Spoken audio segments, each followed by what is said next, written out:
for the master class this year, I suggested that we might spend some time this year investigating more deeply the concept of being a beneficial presence in the world. Yeah. And one idea that came to me was that we might think about this as being involving a grace-centered consciousness. What kind of consciousness? Grace-centered. And that came out of my reading in Beyond the Dream, where you make the statement, God's grace is flooding the universe all the time. Yeah. And it occurred to me that an awareness of that as the background awareness puts a problem in a completely different light. And that when we try to be helpful, we spoke about how when we look at problems from a human perspective, all we see is a problem, and then we sort of try to drag in God in some way.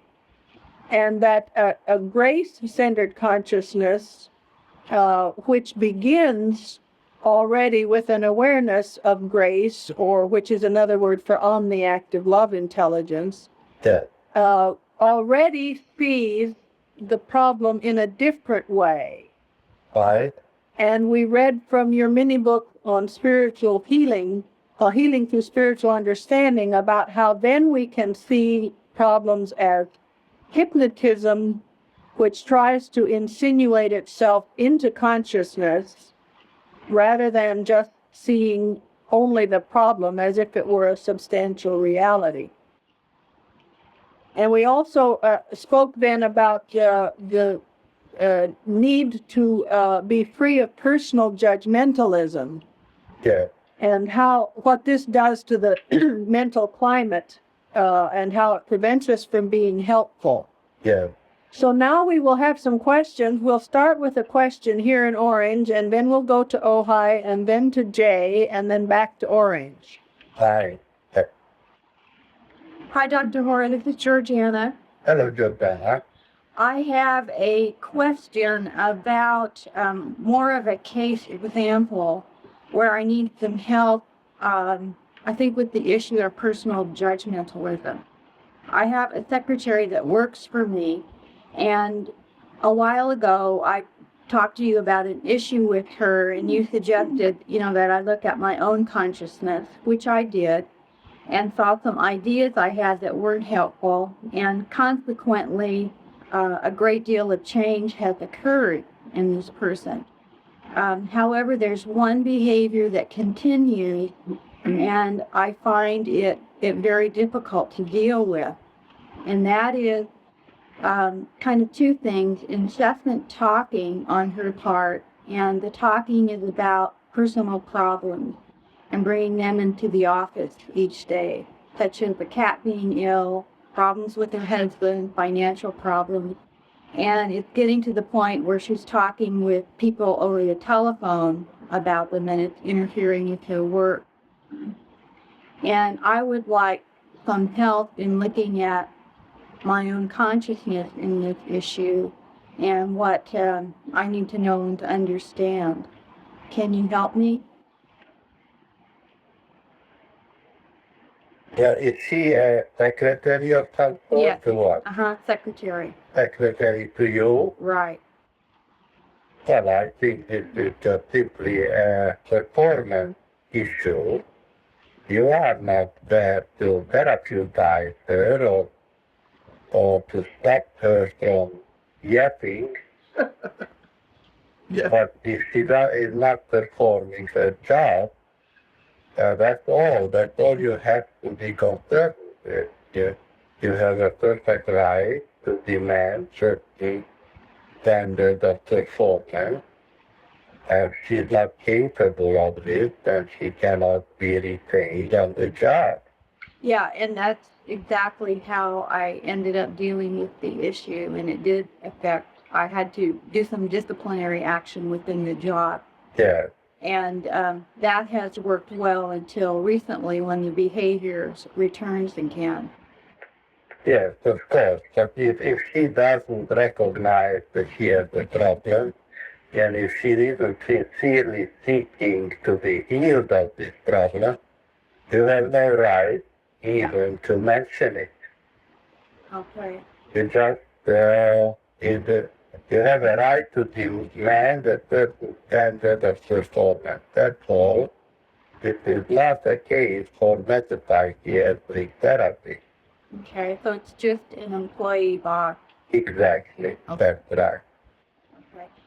Would it be helpful for me to look at the, I guess, what it invokes in me?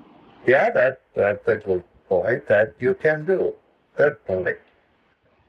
What does it invoke in you, Donna? Wow.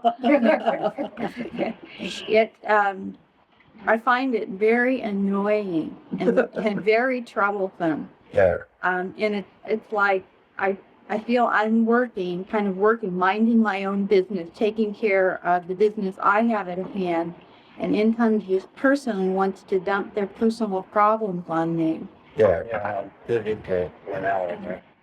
So that's my sort of response to it. So then that is necessary for you to heal yourself. Right. And I would like, at this point, it's like it's gotten to the point that I really don't care what she does. I'm just concerned about my consciousness. Yeah. Well, what could be the meaning of your reaction, of your experience?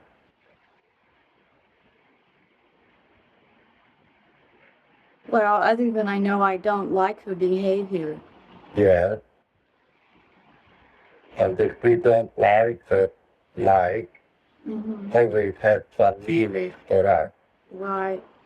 Right. Well, I do know in looking at my ideas before that she represents a lot of ideas about women that I don't like. That earlier she gives women a bad name. She gives women a bad name. Could you explain that? Well, I think for me, what it represents that's so annoying is that she's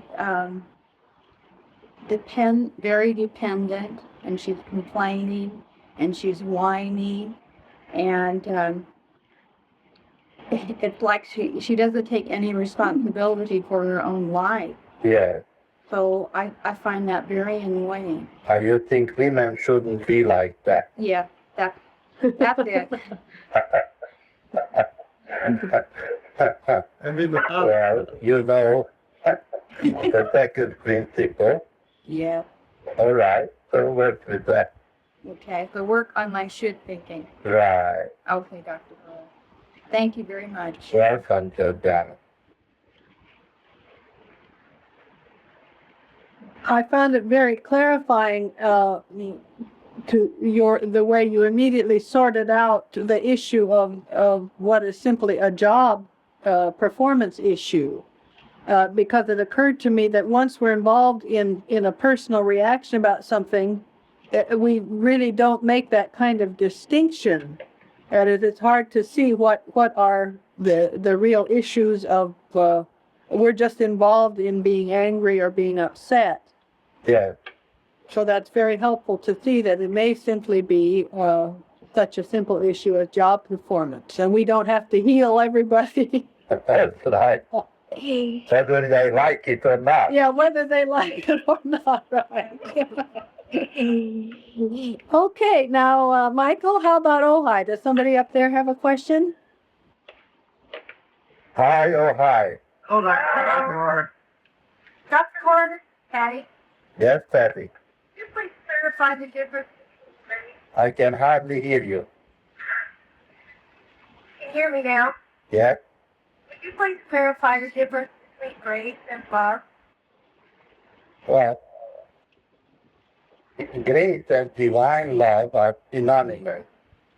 And as we humans, as human beings speak of love that covers the multitude of sins. Human love covers the multitude of sins. But grace is divine love.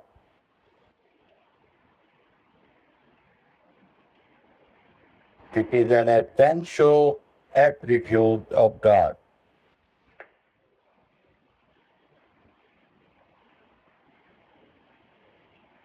We also speak of the ocean of lacking character. Remember that? Yeah. So that's what it is. Thank you. Welcome. Okay, Jay, it's your turn. I'm afraid I can't think of a question right this minute. Again, I would just say that it's so clarifying. For instance, we have a rental property business, and when we have trouble, for instance, collecting the rent from someone, we can get so off the issue by being concerned about what it means these people don't pay the rent and what is it about my consciousness and so forth, when possibly it's an issue like the business issue. If an employee isn't performing properly, that's the issue there. And to deal with their performance, if someone isn't paying the rent, we need to deal with that issue, and in Jordana's case, then see what it is about our consciousness. Perhaps I have to go to court to get the rent or take some action, dismiss an employee or litigate or whatever is necessary, but then come back to what it is in my own consciousness that may invite this experience. And I think that I become paralyzed sometimes in confusing those two. Is that, have I articulated that clearly, Dr. Hora? Very well, Dave, very well. Dr. Hora, this is Jenny in Orange. Yes, Jenny? Is the problem in being able to separate out what is a job problem or a rental problem with a problem in my own consciousness sometimes because we are being self-judgmental? Self-judgmental. Could you explain that? Well, it ties in with should thinking that if I had a clear consciousness, I should not have all these things happening to me or in my experience in one way or another. Well, the moment you slip into should thinking, and right there is a problem which needs to be healed quickly.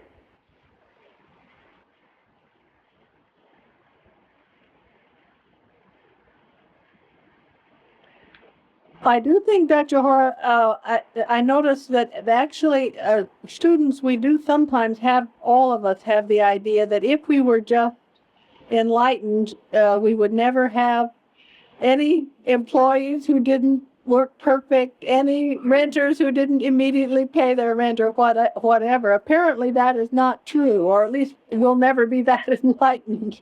Is that the case? That's the case, right. And look here, Jesus had some problems with his students too. That's very helpful.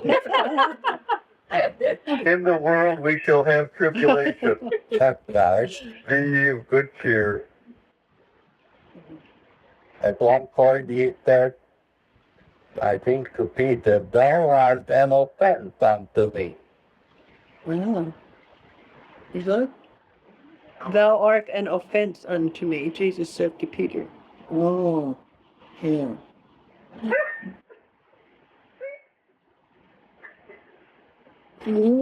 We have another question here in Orange. Hello, Dr. Hora. This is Gloria. Yes, Gloria. The question concerns gossiping. Yes. It has come to my attention increasingly in my life that, and it's become a problem of sorts in my work and also in my family of people wanting to gossip or that being their only way of communicating socially. Yes. And it's become a problem to me because I don't wish to participate. And it's painful to me because I realize that I'm interested in it in some way. Yeah. And sometimes I get then involved in it. And then later on, of course, regret it and see what was happening. And I don't wish to be involved in it. And yet it seems to be a circle that I can't get out of. To got it or not to got it. Mm-hmm. That's it. That's the production. Well, Gloria, if you will understand that by participating in gossip, you are hurting yourself, then you will not be so separated about not participating. It's very seductive. Everybody is easily seduced into participate. You don't need much encouragement for that. But you're better at refraining from it, and it's easy to refrain from it if you understand that it has bad consequences for your consciousness if you are engaged in it. So instead of a self-protective habit that is not good productive, even if it feels good, it has an unpleasant aftertaste, like a Philip Morris cigarette. Sometimes it doesn't even feel good though at the moment, Yeah, especially when you're aware of it. right. I feel like it's Lindel. The- The Lindel. I talked about this issue with Jan, and he reminded me of how I referred to myself. Well, the issue, this problem is that it's the opposite teaching. That there's nothing for me to, no way for me to relate to people Yeah, socially. right. Is that right? Is that Yeah. what you mean? Yeah. That Jan is reminding me that at work, when that is the only way people communicate, like my employer, he has a tendency to gossip about others maliciously all the time, Yeah, and that if I am not relating to people, he reminded me, I referred to myself as a bump on a log, that there's nothing for me to say, that yeah, I'm sort of bombarded yeah. with other people's problems with other people. Well, you could try to be a compassionate bump on a log. Yes, there are times I have been aware when I am listening to someone that I am starting to be judgmental. Yeah, right. So you can be compassionate between understanding, the lack of understanding, and then it is not such a problem. And nobody will blame you for not participating in the content of participation. You can, it can come into your attention, but it doesn't have to come into your experience. And judge not that ye be not God. Jan referred me to a scripture also the other day on the if I can remember that Jesus, I think it was one of the last things Jesus said before his ascension, that whosoever sins ye remit, they shall be remitted, and whosoever sins ye retain, they shall be retained unto them. And I have found that helpful. And I also thought in that in that process, we are redeeming that individual to their original nature, their spiritual nature. Yeah, yeah. That's good. That's wonderful. And in fact, a little P.S. Yeah, Since talking about this with Jan too, it occurred to me that there has been a change at work, and I realized yesterday that there was no gossiping. There, yeah, you see, that body in consequence. We are not trying to determine these consequences. We are not, I'm sorry. We are not trying to determine the beneficial consequences. I mean, we're not trying to heal people or the situation. Right.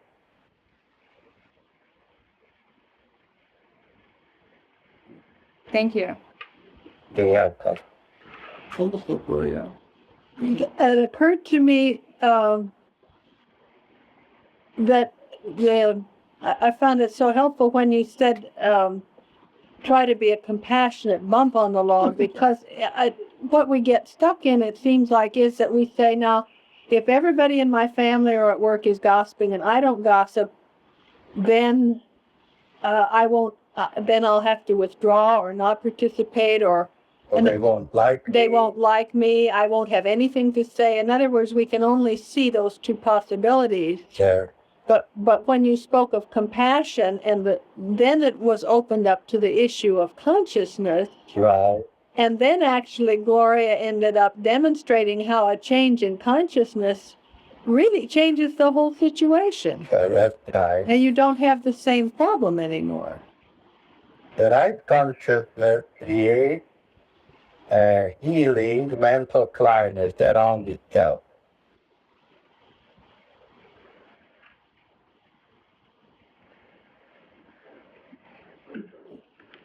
Dr. Hora, Yes, John. it looks like then that actually what we perceive as the world around us is actually only the world of our consciousness.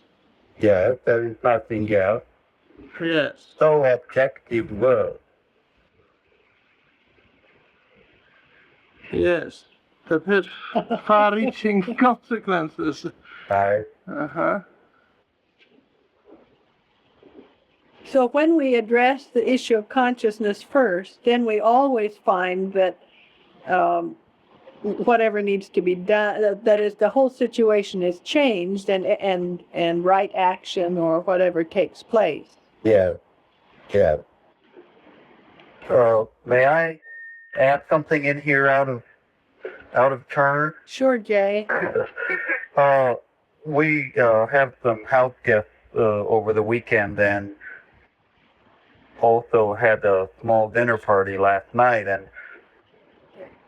I was talking with some friends about the people who were coming to spend the weekend with us, and I found that I was saying some unkind things about them, and more or less soon after I became aware of that, I could see how this was prejudicing the people that I was visiting with about our guests, and we would all be together over the weekend, and they would have preconceived notions about these people because of the things I had said, and I recalled that this is a form of bearing false witness against an individual.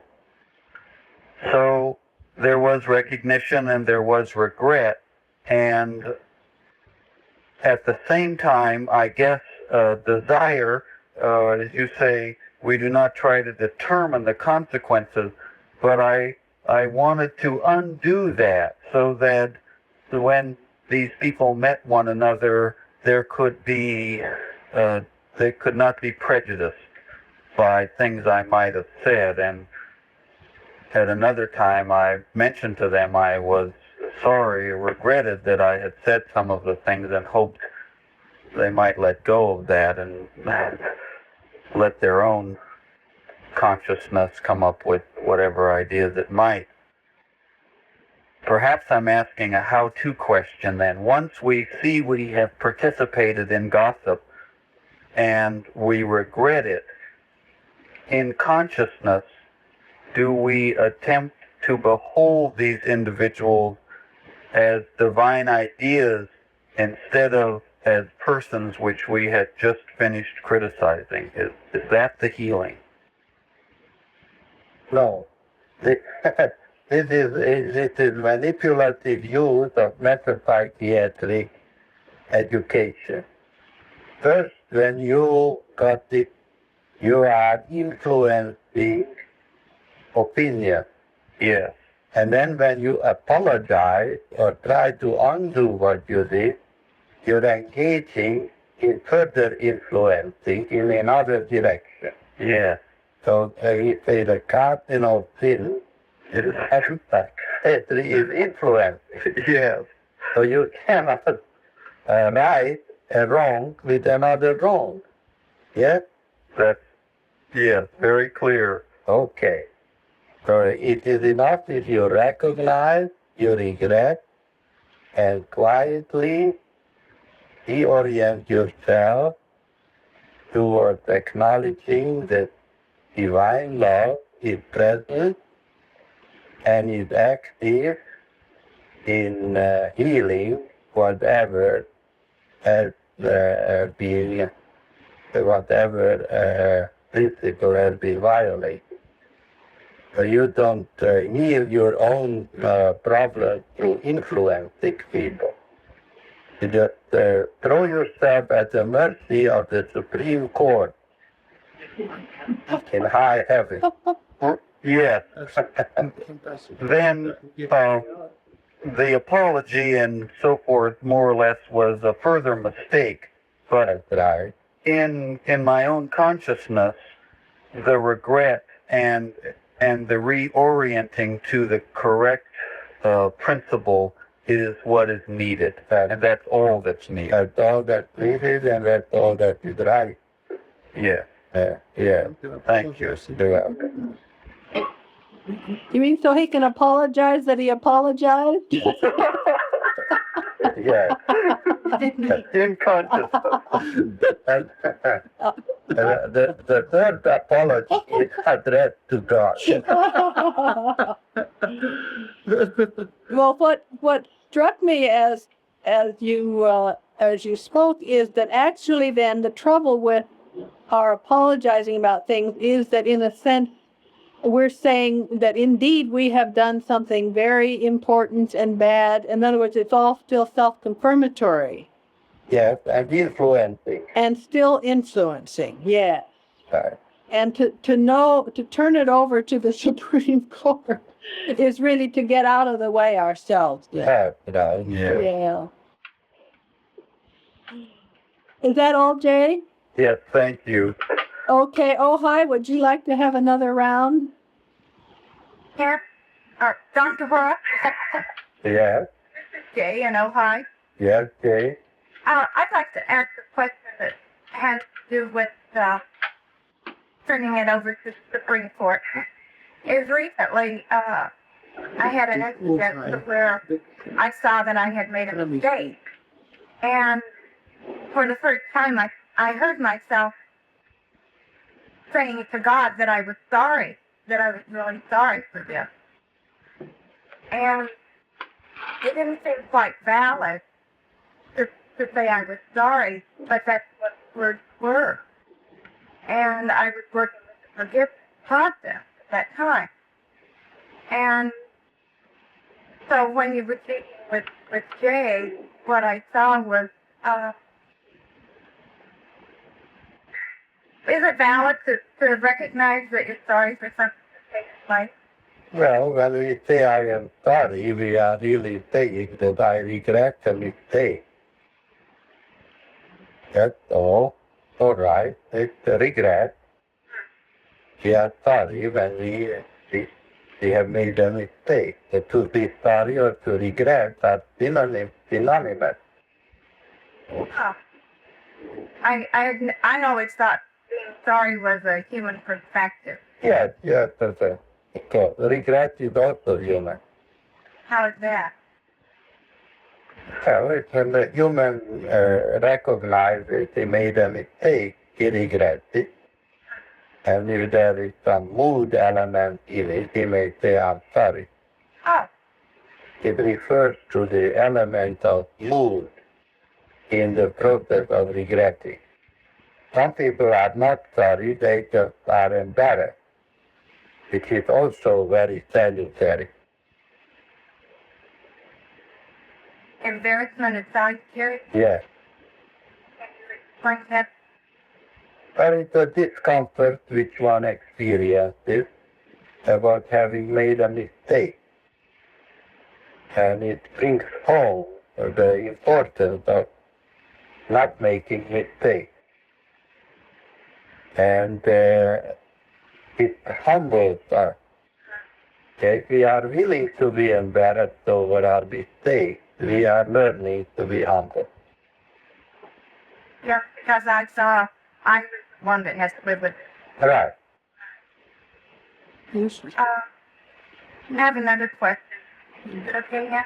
Yes, sure, Jay. We were talking this morning about personal judgmentalism and about ourselves in a session with a client, or having a preset thought about a client that might come in. My question is, talking in your book about concepts externalized stuff are concerning the healing part. Do we have power to create an unhealthy environment where their thoughts? I seem to have this dualistic concept or idea. There's creating an unhealthy environment. And Yes. on the other hand, there's God creating a healthier environment. Yes. Help me with that. Yes. We have no power whatsoever. We cannot create a healthy environment and we cannot create an unhealthy environment. Ignorance creates the unhealthy environment and not intelligence creates a healthy environment. Where does that lead you? Nowhere. That's right. You ain't never want nothing.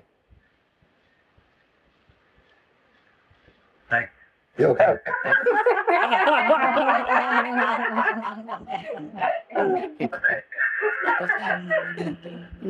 Thank you. That's very helpful.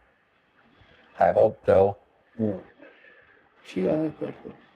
But Dr. Hora, that's really what makes us able to recognize and regret our mistakes, isn't it? That they're not personal mistakes Of course. and we're not to blame. We just recognize ignorance. That's right. There is no such thing as personal thing. There's nothing personal about anything. Ah, right. Dr. Hora, this is Sheila. Yes, Sheila. I have a question I think has to do with the same thing of thinking I have power. For instance, lately I've noticed these fear thoughts, and I'm unable to rise above them. So then I get afraid of that, thinking that somehow I will invite problems into my life. And I know, well, I don't know, but that seems to stop me. In other words, well, I'll give you an example. Maybe that will clarify it. I was going on a hike in a wilderness area with my son. And at the last minute, he couldn't go, and I realized I was afraid to go by myself because there'd been all these reports in the paper, and everyone had been talking about this mountain lion which supposedly had attacked someone. So I realized that I was very much afraid of this, even though I had talked on the other side of it when I heard people talking about it. But it occurred to me it probably wasn't a very intelligent idea for me to go on the hike with those thoughts in my mind, because it would invite a mountain lion, I guess. Could you help me clarify this? If not, I can see that it's invalid. I took the dog and went on the hike, and that cured that particular fear, but it's recurring to be afraid of fear. Maybe you scared away the mountain lion.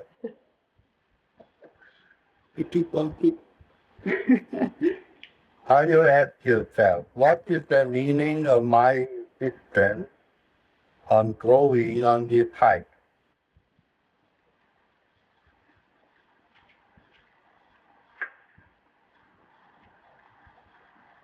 Maybe to overcome the fear. Overcome the fear? What happens when we overcome our fear? We've overcome a fantasy. We have even a boost to our sense of personal power.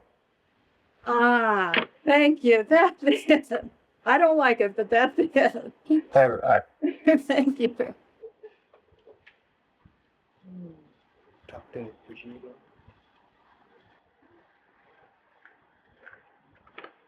Jay, do you want to get in here for a minute before Orange goes on? So I on that last comment, I'm reminded of the bumper sticker that says the truth will set you free, but first it'll make you mad. We don't always like it, but we're just grateful at the same time. Dr. Hora? This Yeah. is Larry. This is Larry. Hello, Larry. How are you? Hi. Good. I think you pretty much addressed my problem when you were talking to Jay, but let me go ahead and phrase the situation that came to mind. When we were talking earlier about judgmentalism, I recalled a situation where a prejudice suddenly was brought to my attention that I wasn't prepared for. And this is several years ago, and I had been working with a man individually who'd been having some marital problems, and he'd even gone as far as having had an affair. And he asked me if I would be willing to help with relationship problems, and I said sure. And so he came together with this lady, and I was all getting ready to meet his wife, and it turns out he brought his mistress in for counseling with him. And that's who he wanted help with the relationship. And I found myself suddenly exposed to the reality that there was some prejudice on my part, especially as a therapist helping someone in a relationship with their mistress rather than with their wife. And he, of course, had no intention at that point of divorcing his wife and marrying the mistress. He just wanted to have both of them. So there, this. He needed a doctor's certificate. Yeah, maybe that was it. He wanted my approval. Right. Good. What I tried to do in that situation was just to seek to be non-judgmental and to treat the questions that he presented or that the mistress presented as individual entities and respond intelligently and lovingly to the situation on a moment-by-moment basis. But my question was, what's helpful to know when you find a prejudice suddenly exposed and you're in the midst of a therapeutic situation, which you also have to attend to? Yeah. Or what was your prejudice? You disapprove of extramarital relationships? I guess I do, yes. Yeah? Mm-hmm. Is your wife there? No. No, she's not. As you get the tape. So who is the patient now? The patient or the doctor?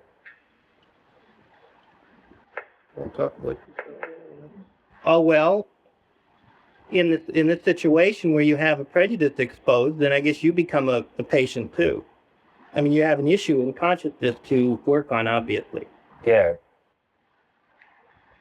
So the question I was asking, and now that you're turning it around so that what is the meaning of me being judgmental about affairs? Extramarital relationship. And how is it that the metapsychiatric therapist undertakes to improve relationships at all, or to work on relationships? I see.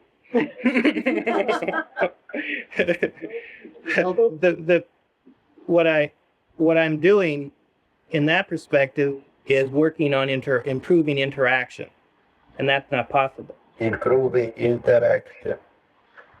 When But you see that from a therapeutic standpoint, if you expose the situation where a patient brings his girlfriend with him, you have to explore with them together The question is what they are thinking.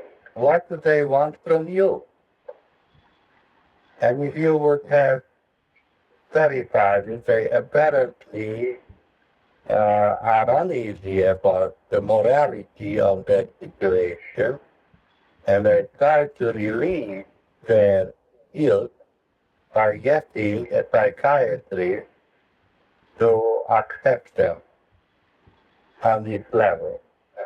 So they were trying to use you to relieve their guilt feelings about their clandestine old relationship. So this is an invalid approach to the problem. So they just want to get away with it.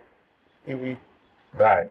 So, this is the first thing at the doctor when they come. You have to clarify and help them understand their motivation to come to see you. That's the first step. And very often when you are able to bring into the open their secret motivation, and the whole thing is healed or dissolved, or they can recognize what they are really after, which is that irrational idea that a psychiatrist will give them a license to engage in extramarital relationships. They have to carry the responsibility themselves. We don't say they shouldn't. Neither do we say that it's all right. We are not morally. We are phenomenology. We are clarifiers. We are not here to sit in judgment over people and their behavior. We help them to see more clearly what their thoughts are. So as far as your prejudice against extremists, and then you are taking a moralistic attitude towards it, and that is the position of a clergyman. Now you are not a clergyman, you are a clarifier of issues. So there is no need for you to think that they shouldn't do this, or that it's all right for them to do it. Thereby, you are also absolved of your problem of judging people on moral grounds. So we don't judge people, we clarify, and that is called hermeneutic. You're probably familiar with this word, right? I've come across it many times in the book. Okay, hermeneutic. So that's all I can say about it. Well, thank you very much. You're welcome. Perhaps the issue of hermeneutics also might help with an issue that seemed to be related to judgmentalism, and that is that I've noticed that sometimes students of metapsychiatry take the idea that they should not be judgmental to mean, and this is particularly with people who are professional counselors, to mean that they do not make a professional discernment or clarifications about whether a client is really amenable to metapsychiatric therapy. Yes. And sometimes the students get in over their heads with people who are rather severely disturbed Yes. because they think they're supposed to just see them as a spiritual child of God and not label them as psychotic or as suicidal or whatever. I wonder if you could help clarify that for us, Dr. Hora. Well, of course, we abhor labels. And so, because if we label someone, it immediately shuts the door on clarity. Yes. Or if we are hermeneutic clarifier, then we don't have to label people, even if the clinical picture seems to be asking for it. We don't have to do it. We just try to understand the thinking process which underlies their particular disturbance and their suffering. We leave the labeling to the academic therapy. The labels are very harmful. It is like putting the seal of doom on somebody. We even avoid thinking about people in terms of labels. And that is also damaging to us. Every label is a judgment.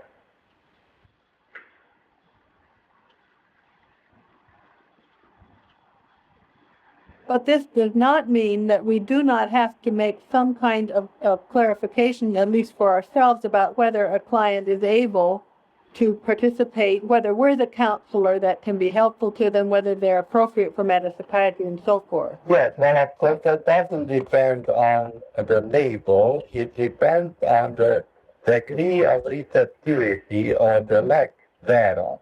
Yeah. If someone comes to us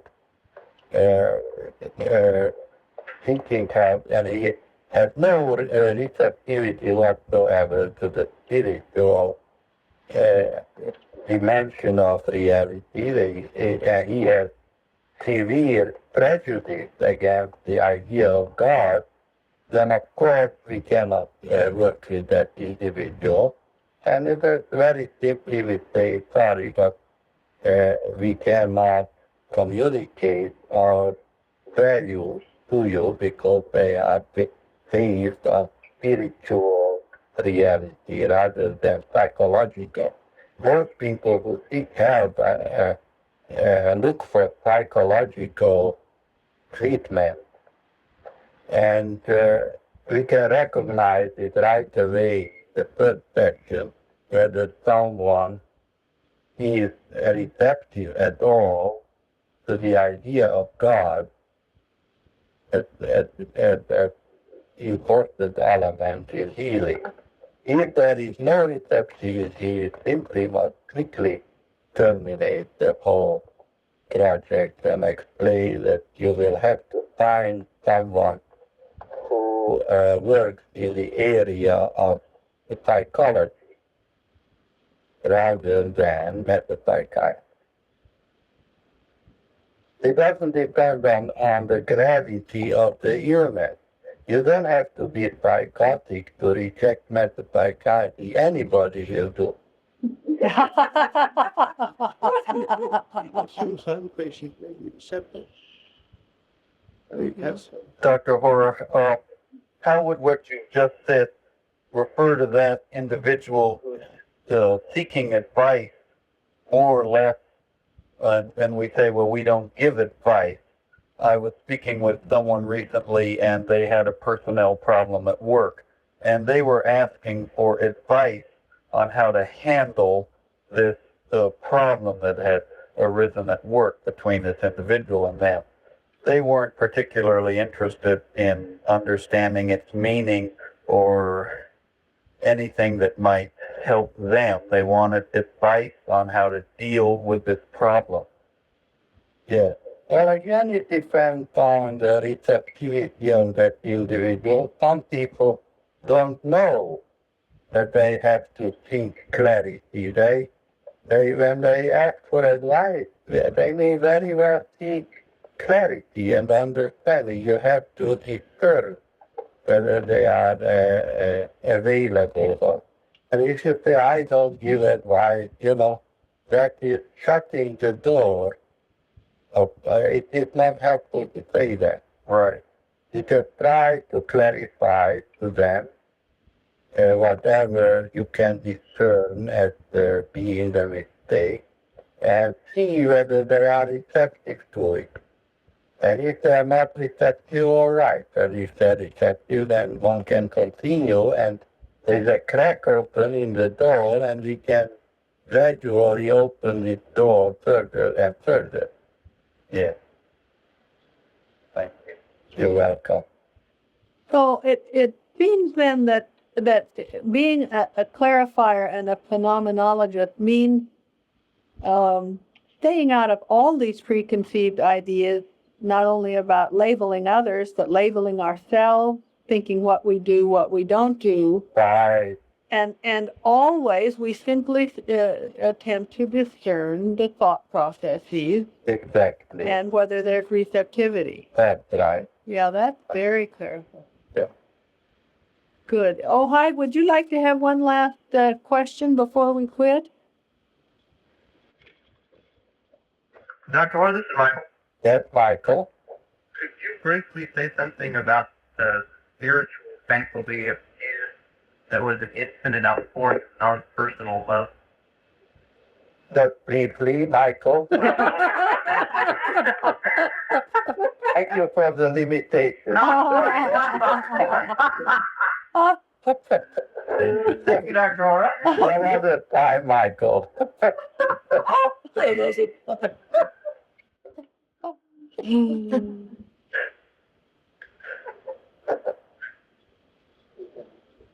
Did you hear me say some other time? Yes, sir, I did. Thank you.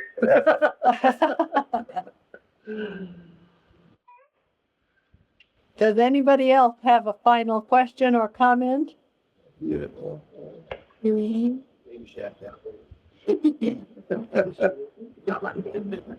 have a question, Jay. Little louder, please. Jay, you know what? Yes. We talked about judgmentalism, and I was wondering if you might address a prayer that's helpful when we find ourselves shitting on ourselves or others. What? Play it. Yes. What is a helpful? Play it. Yes, sir. It goes as follows. You may have never heard it before. Okay, so I'm ready.